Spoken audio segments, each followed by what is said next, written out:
Have you ever had someone buy from you and you thought, hey, where did they even come from?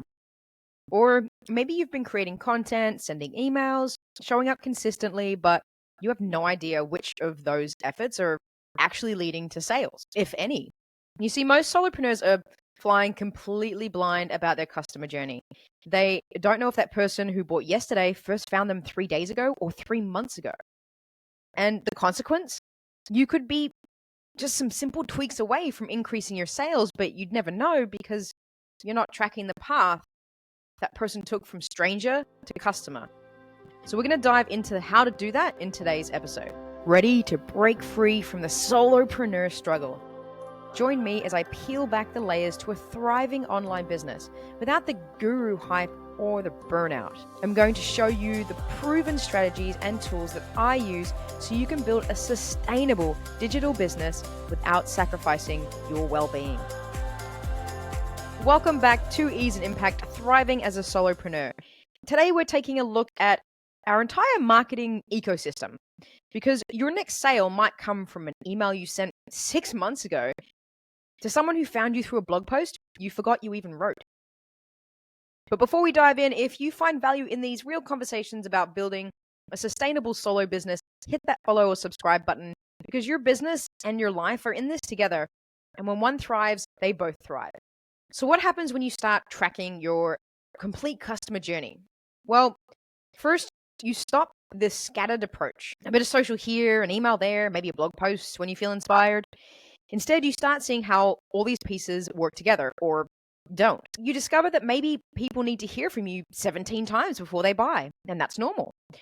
You realize that that person who just purchased has been on your email list for 8 months, and that's valuable data.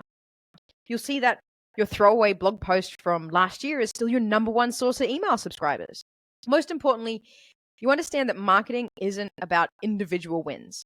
It's about creating pathways that guide people as naturally as possible toward working with you.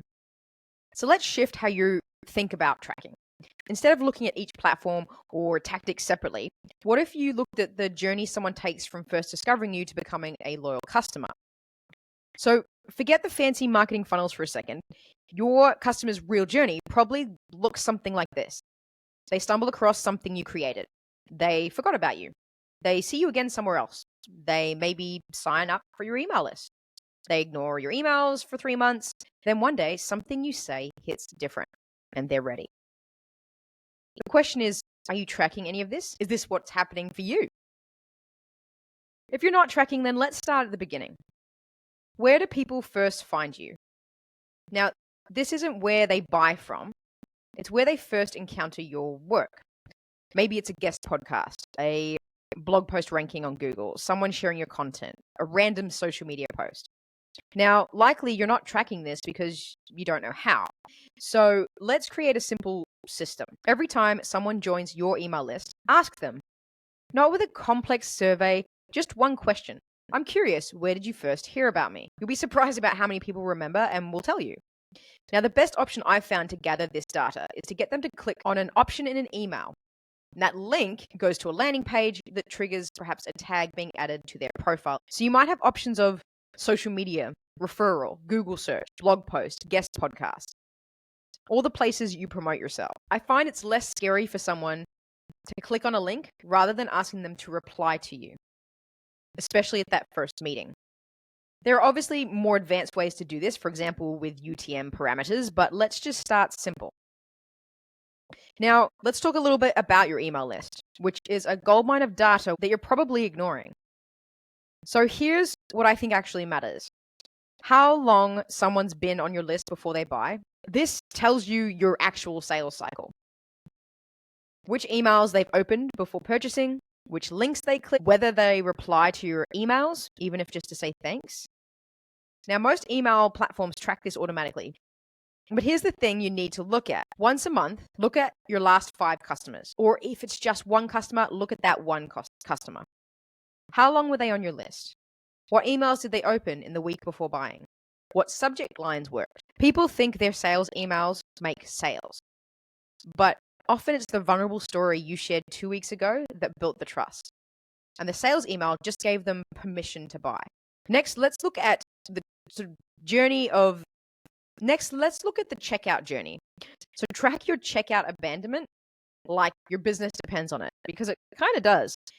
How many people click learn more, buy now, but how many actually complete the purchase? So if 10 people click through but only one buys, you might not have a traffic problem, you might have a conversion problem. Maybe your sales page doesn't match the promise of your email, maybe your price point isn't clear, maybe your checkout process is too complicated. But if you're not tracking this, you're probably trying to get more people to your offers when you should be converting the ones already interested. Now let's talk lifetime value versus first purchase. Now you may have heard from other people that it's always harder to get new leads rather than getting people who bought from you before to buy again. So here is where it gets a bit interesting.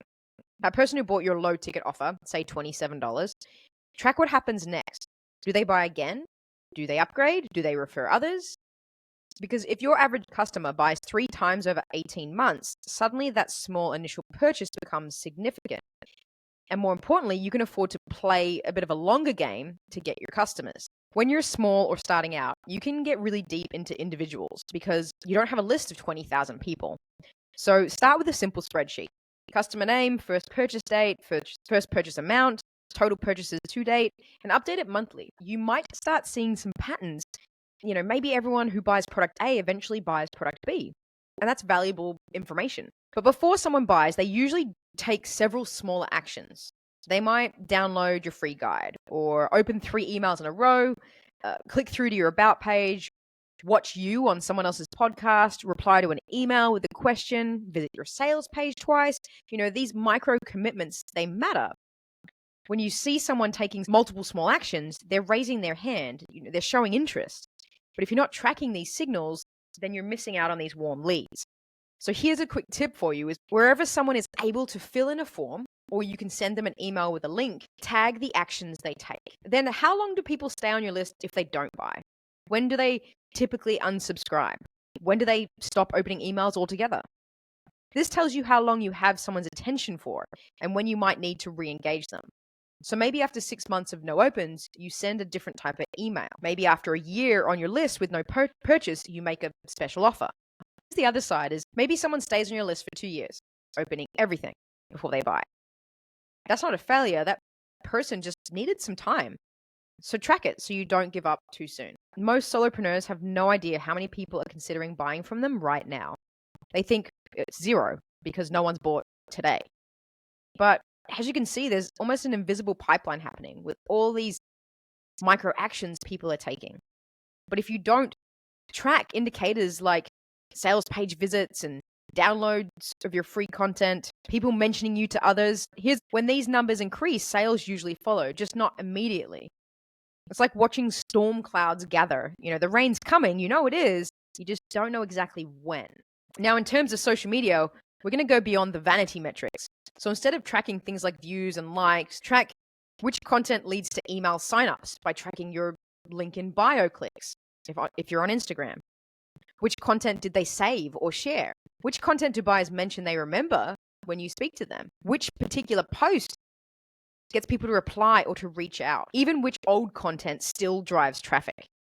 One of my highest converting blog posts from my digital media agency was written over 5 years ago. And it's not the best writing, but there's something about it resonates with my right people. And it still tops the traffic for my site.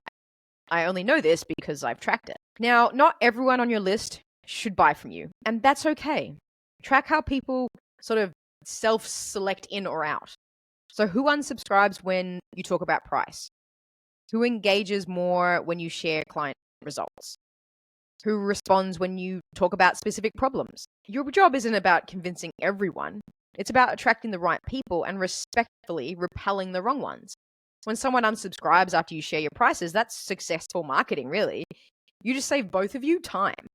Move on to the next person you can help. So let's set up a simple monthly review framework for you. Once a month, answer these questions. Where did this month's buyers first find me? How long were they in my world before buying? What content or emails did they engage with before purchasing? And what patterns do I see, if any, across all customers? Now, this takes maybe 30 minutes to an hour, depending on how many sales you've had. But it's an hour that could transform your business, because once you see patterns, you can optimize that path. So this might sound like a lot of tracking, but we're boiling it down into one step. Just pick one customer, your most favorite or your recent customer, and trace their journey backwards. That one customer's journey will teach you more about your marketing than any course or guru could, because it's your customer's actual journey, not some theoretical framework. And if you have questions about setting up simple tracking systems, then feel free to drop it in the comments. Thank you so much for showing up, for caring about serving your people well, and for being willing to look at the data even when it's uncomfortable. Until next time, keep creating impact with ease.